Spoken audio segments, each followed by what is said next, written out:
So guys അങ്ങനെ ഞങ്ങൾ പുറപ്പെടുകയാണ്. ഇപ്പോൾ ഭയങ്കര തിരക്കൊന്നും തുടങ്ങി. ഇപ്പോൾ സമയം 7:15, ഭയങ്കര സൂര്യനാണ്. അപ്പൊ എല്ലാവരും നേരത്തെ വരാൻ ശ്രമിക്കുക. ഞങ്ങൾ രാവിലെ 5:00 സ്റ്റാർട്ട് ചെയ്തതാണ്. ഇപ്പൊ ഏകദേശം ഒരു 7:30 നമുക്ക് 2 പാക്കേജ് ആയിട്ടാണ് ഉള്ളത്. ജസ്റ്റ് 100 കൊടുത്താൽ നമുക്ക് ഇവിടെ അടുത്തുള്ള പൂക്കളൊക്കെ കാണിക്കും. ഒരു 1000 rupees ഇതെടുക്കുകയാണെങ്കിൽ നമ്മൾ അങ്ങ് അറ്റം വരെ കാണിക്കും എന്നാണ് പറഞ്ഞിരിക്കുന്നത്.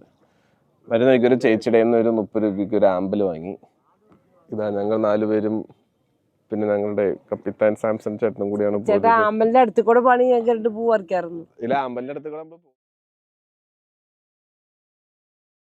എങ്ങനെയുണ്ട്? ഞങ്ങൾ അങ്ങനെ മെയിൻ അമ്പലത്തോട്ടത്തിന് അങ്ങോട്ടേക്കാണ് പോയിക്കൊണ്ടിരിക്കുന്നത്. ഇവിടെ ഭയങ്കര ഫുള്ളും അതെ വെള്ള ആമ്പലുകളും പിങ്ക് ആമ്പലുകളാണ് ഫുൾ സൈഡിലേക്ക്.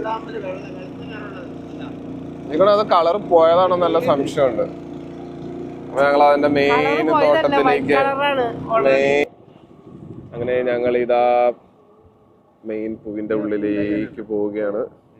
ഇപ്പോൾ ഞങ്ങളുടെ മനസ്സിലേക്ക് ഓടിയെത്തുന്ന പാട്ടാണ് അല്ലിയമ്പൽ കടവിൽ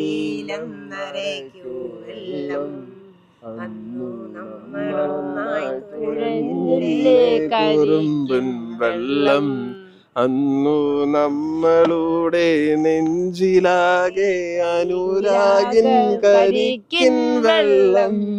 ഗൈസ് ഞങ്ങൾ അങ്ങനെ ഒരു സ്ഥലത്ത് ഇങ്ങനെ ഹോൾട്ട് ചെയ്തേക്കാണ്. ചുറ്റും ആമ്പലുകൾ ചുറ്റപ്പെട്ട് ഞങ്ങൾ മാത്രം. സോ ഗൈസ് ഇതൊരു 1850 ഏക്കർ ലാൻഡ് ഉണ്ടെന്നാണ് ചേട്ടൻ പറയുന്നത്. ഇതിപ്പോ മഴക്കാലത്താണ് ഇവിടെ ആമ്പലുകൾ ഇതെല്ലാം വരുന്നത്. അല്ലാത്ത സമയത്ത് ഇവരിവിടെ കൃഷി ചെയ്യുമെന്നാണ് പറയുന്നത്. ഈ സ്ഥലം അപ്പർ കുട്ടനാട് ഇതിൽപ്പെട്ട അറിയപ്പെടുന്ന ഒരു സ്ഥലമാണ്. കോട്ടയം ജില്ലയിലെ അപ്പർ കുട്ടനാട്.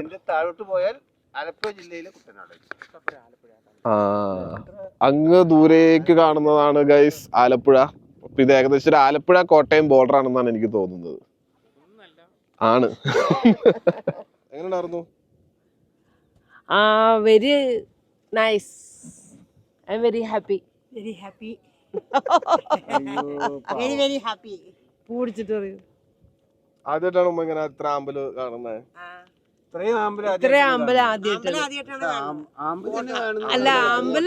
ഞങ്ങളുടെ ആസാമിൽ ഇതുപോലത്തെ കുറെ ആമ്പലുകളെല്ലാം ഉണ്ട്. ഞങ്ങളതിന് ബീൽ എന്ന് പറയും. ഓരോ ഇതുപോലെ തന്നെ, പക്ഷെ ഇത്ര ഇല്ല. സോ ഗൈസ് അങ്ങനെ ഞങ്ങൾ മാലിക്കരയിൽ എത്തി. ഞങ്ങൾ ഗുഡ് ബൈ പറയുകയാണ്. നിങ്ങൾ വരാൻ എന്തായാലും വരണം. മണമൊന്നും ഇല്ല ലില്ലിപ്പൂവിന്. അപ്പൊ ശരി ഗൈസ്, ബൈ.